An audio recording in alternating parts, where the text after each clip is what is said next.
প্রথমে আমি যে কাজটা করব, দেখুন এই পুরো HTML ডকুমেন্টটার জন্য আমি অবশ্যই ব্রাউজার যে বাই ডিফল্ট তারা তৈরি করে রাখে মার্জিন প্যাডিং, সেটাকে কাস্টমাইজ করার জন্য আমি স্টার সিম্বল দিয়ে পুরোটাকে রিসেট করে নিতে পারি। প্রথমে আমি স্টার সিম্বল দেওয়ার পরে আমি এখানে দিচ্ছি প্যাডিং 0 পিক্সেল, মার্জিন 0 পিক্সেল। এবার আমি যদি ব্রাউজারে যাই এবং ব্রাউজারটাকে যদি রিফ্রেশ করি, তাহলে দেখুন এখানে যে বাই ডিফল্ট কিছু স্পেস ছিল সে কিন্তু স্পেসগুলোকে রিমুভ করে দিয়েছে। এরপরের কাজটা হচ্ছে একটা ব্যাকগ্রাউন্ড তৈরি করা। আমি চাচ্ছি যে বডিতে একটা ব্যাকগ্রাউন্ড দিতে, তো এর জন্য জাস্ট ব্যাকগ্রাউন্ড প্রপার্টিটা বলে দিলাম এবং সেই সাথে একটা কালার দিয়ে দিলাম D2 এবার ব্রাউজারে যে আমি যদি রিফ্রেশ করি, দেখতে পাবো যে সেই কালারটা চলে আসছে। এখন আমি যে কাজটা করব, এখানে HTML এর জন্য যে ট্যাগগুলো নিয়েছিলাম সেই ট্যাগগুলোকে সিলেক্ট করব। প্রথমে আমি আমাদের হেডার ট্যাগটাকে সিলেক্ট করলাম, তারপরে দেখুন হেডারের ভিতরে আছে কন্টেইনার এবং এখানে একটা আইডি মিসিং হয়ে গেছে, হোম।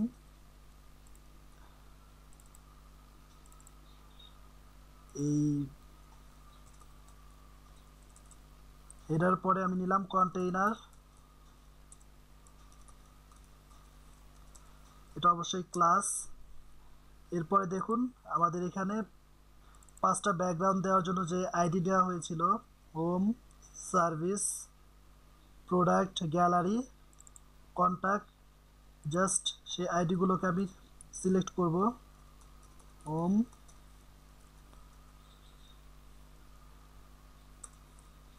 দেন আমি এটাকে তাড়াতাড়ি করার সুবিধার্থে কপি অ্যান্ড পেস্ট করছি, বাট যারা নতুন তারা অবশ্যই এটা করবেন না। তারপরে এখানে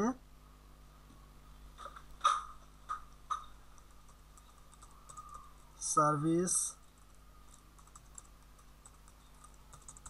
প্রোডাক্ট,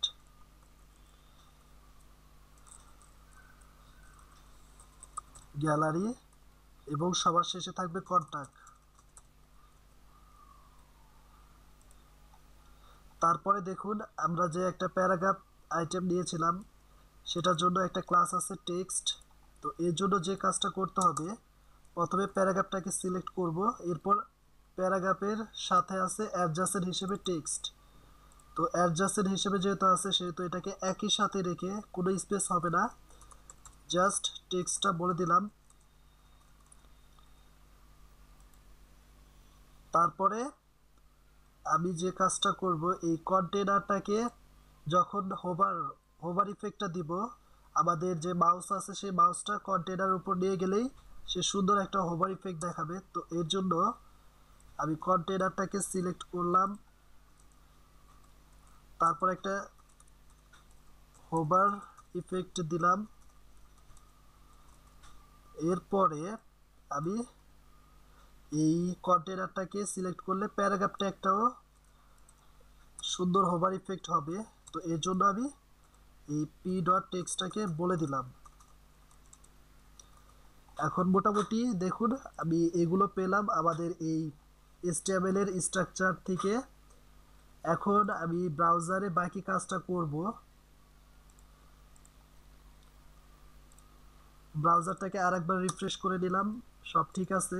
এখন জাস্ট রাইট মাউস ক্লিক করে ইন্সপেক্টমেন্ট এটাকে অন করলাম। দেখুন আমি যখন এই হেডারে ক্লিক করব তখন এই হেডার অপশনটা এখানে চলে আসবে রাইট সাইডে।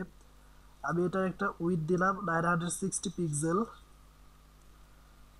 তারপরে আমি এটার একটা উইথ পজিশন বলে দিতে পারি, পজিশন রিলেটিভ এবং মার্জিন 0, অটো ডিসপ্লে ব্লক।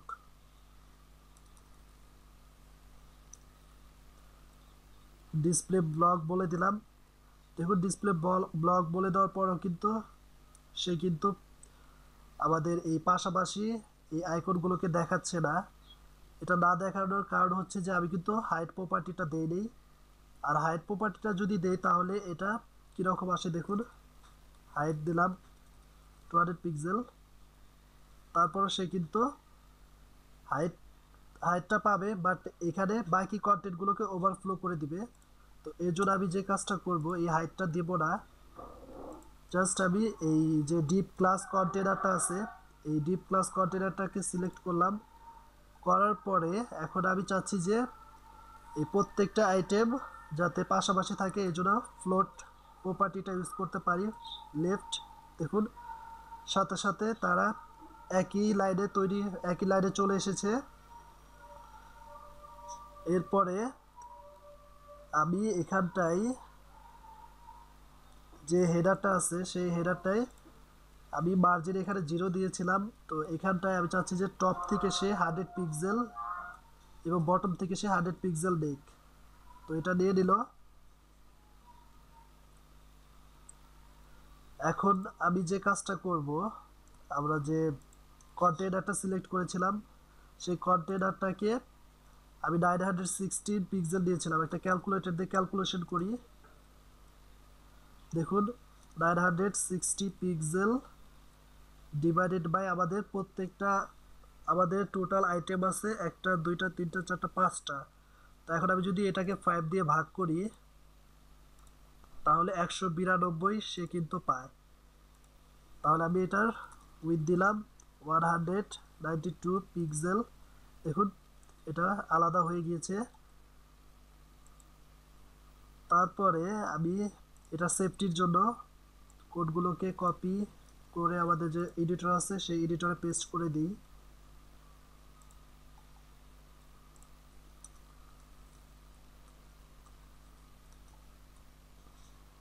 আবার এখান থেকে কপি করলাম, দেন পেস্ট করে দিলাম। এখন আমি যে কাজটা করব, দেখুন হোম সার্ভিস, এটার জন্য আমি আলাদা আলাদা ব্যাকগ্রাউন্ড চুজ করব। জাস্ট ব্যাকগ্রাউন্ড আমি বলে দিলাম E993A31A, এই ব্যাকগ্রাউন্ডটা দিয়ে দিলাম। অবশ্যই এখানে পাউন্ড সিম্বল দিতে হবে। আবার এটার জন্য একটা ব্যাকগ্রাউন্ড দিলাম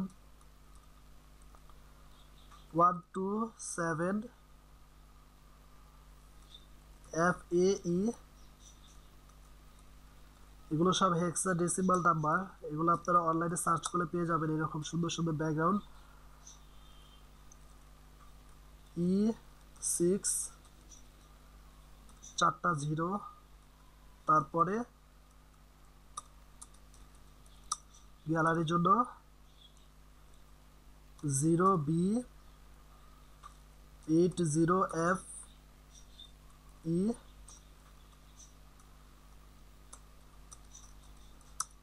এই ব্যাকগ্রাউন্ডটার জন্য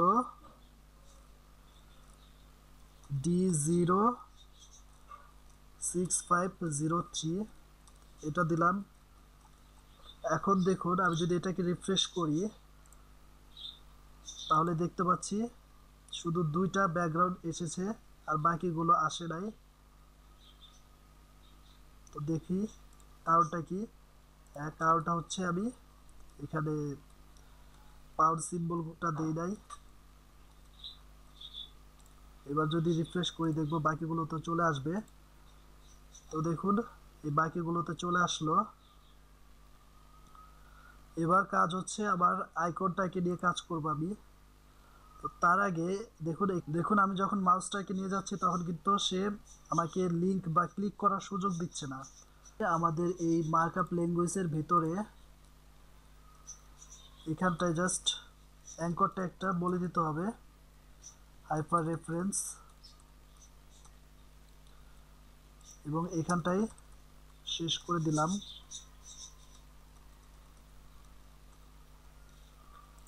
সিমিলারলি এখানটাও দিতে হবে।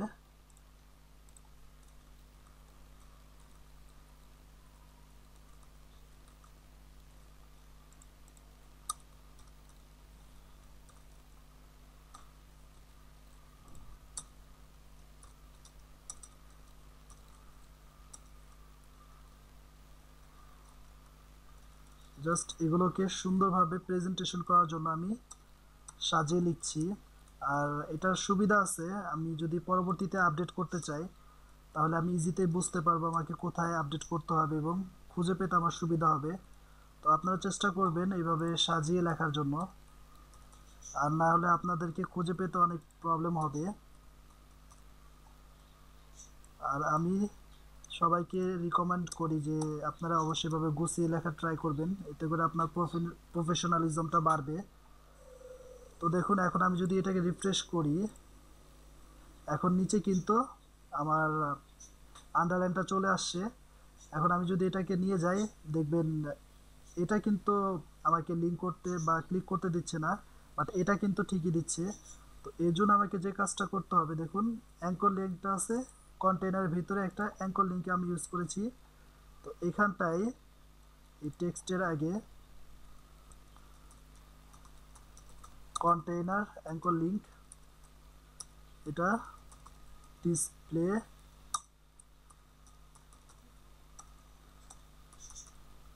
ব্লক বলে দিলাম এবং টেক্সট ডেকোরেশন নাম বলে দিলাম। দেখুন টেক্সট ডেকোরেশন চলে গেছে এবং এখন যদি নিয়ে যায় তাহলে কিন্তু সে আমাকে ক্লিক করার সুযোগ দিচ্ছে। এবার আমি আইকনটাকে কাস্টমাইজ করব। তো আইকনটা আছে কিভাবে, আমার যে কন্টেইনার আছে সেটার ভিতরে ইমেজ নামক একটা আইএমজি বা ইমেজ নেওয়া হয়েছে। এখন আমি যে কাজটা করব, আমাদের যে ইমেজ আছে ইমেজের ভিতরে আমি একটা ক্লাস নিব। তো ইমেজের ভিতরে এবং প্রত্যেকটা ইমেজের জন্য যেহেতু ক্লাস নিতে চাই তাহলে আমাকে যে কাজটা করতে হবে, জাস্ট এখানে একটা ক্লাস মেনু আইএমজি এটা দিলাম। এখন আমি এটাকে পুরোটাকে কপি করব, কপি করে জাস্ট এখানটায়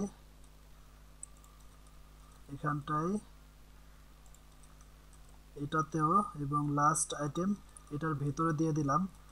আর এটা যেহেতু অ্যাসেন্ডিং অবস্থায় আছে এবং অ্যাডজাসেন্ট অবস্থায় আছে সেহেতু আমি এখানটায়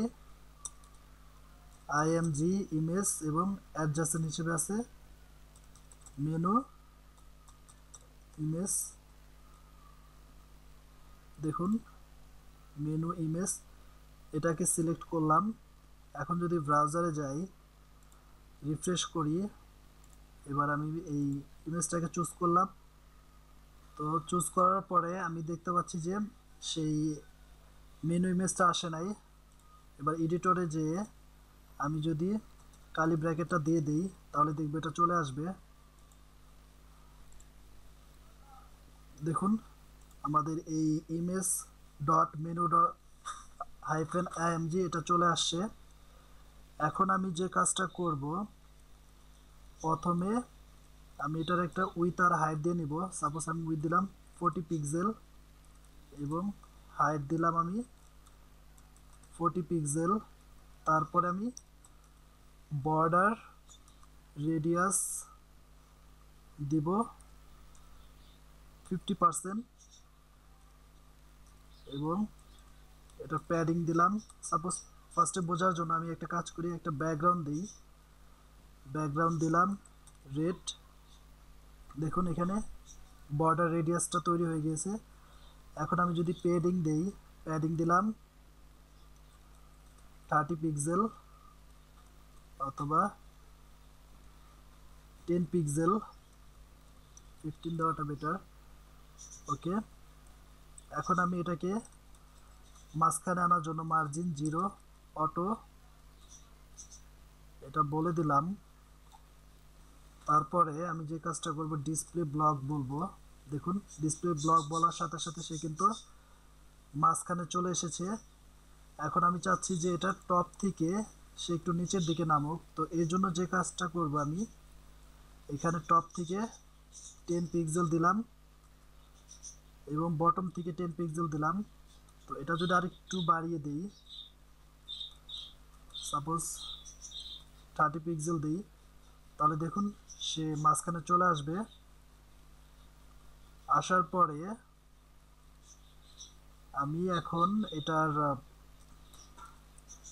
বক্স শ্যাডোটা দিয়ে দিতে পারি। বক্স শ্যাডো, সাপোজ এখানে আমি বক্স শ্যাডো দিলাম 0 পিক্সেল, ট্রান্সপারেন্সির জন্য 0 পিক্সেল, 0 পিক্সেল, এবং এটা দিলাম আমি 10 পিক্সেল। 10 পিক্সেল দেওয়ার পরে আমি যদি এখানে একটা কালার ইউজ করি RGBA, ব্যাকগ্রাউন্ড ট্রান্সপারেন্সির জন্য 255, 255, 255 এবং এটা 0 দিয়ে দিলাম। দেখুন এরকম আসবে। এখন আমরা যে কাজটা করব, আমাদের দেখুন এখানে এই ব্যাকগ্রাউন্ডটা আছে, এই ব্যাকগ্রাউন্ডের পরিবর্তে ট্রান্সপারেন্সি ব্যাকগ্রাউন্ড ইউজ করব।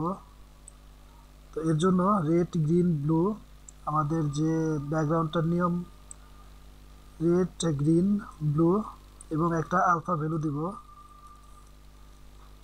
প্রথম আমি 255, 255 এবং 255 সিলেক্ট করে আমরা যদি এখানে 0 দিই অথবা 0.6 দেই, দেখুন আমাদের এখানে কিন্তু একটা ব্যাকগ্রাউন্ড ট্রান্সপারেন্সি চলে এসেছে। তো আমরা চাচ্ছি যে আর একটু কমিয়ে দিতে, আমরা জাস্ট 15 অথবা 25, 25 রাখতে পারি। তো এটা দেওয়ার পর দেখতে পাবো যে আমরা এই ইমেজের পিছনের দিকে সুন্দর একটি ব্যাকগ্রাউন্ড ট্রান্সপারেন্সি তৈরি হয়ে যাবে। এরপর আমি যে কাজটা করব, এই পুরো কোডটাকে কপি করব, দেন আমাদের যে কোড এডিটর আছে সেই কোড এডিটরে আমাদের আইএমজি এখানে পেস্ট করে দিব।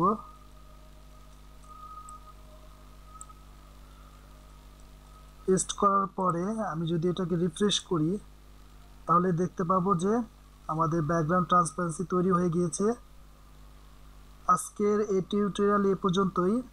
নেক্সট টিউটোরিয়ালে থাকবে কিভাবে এটার হোভার ইফেক্ট দিতে হয়।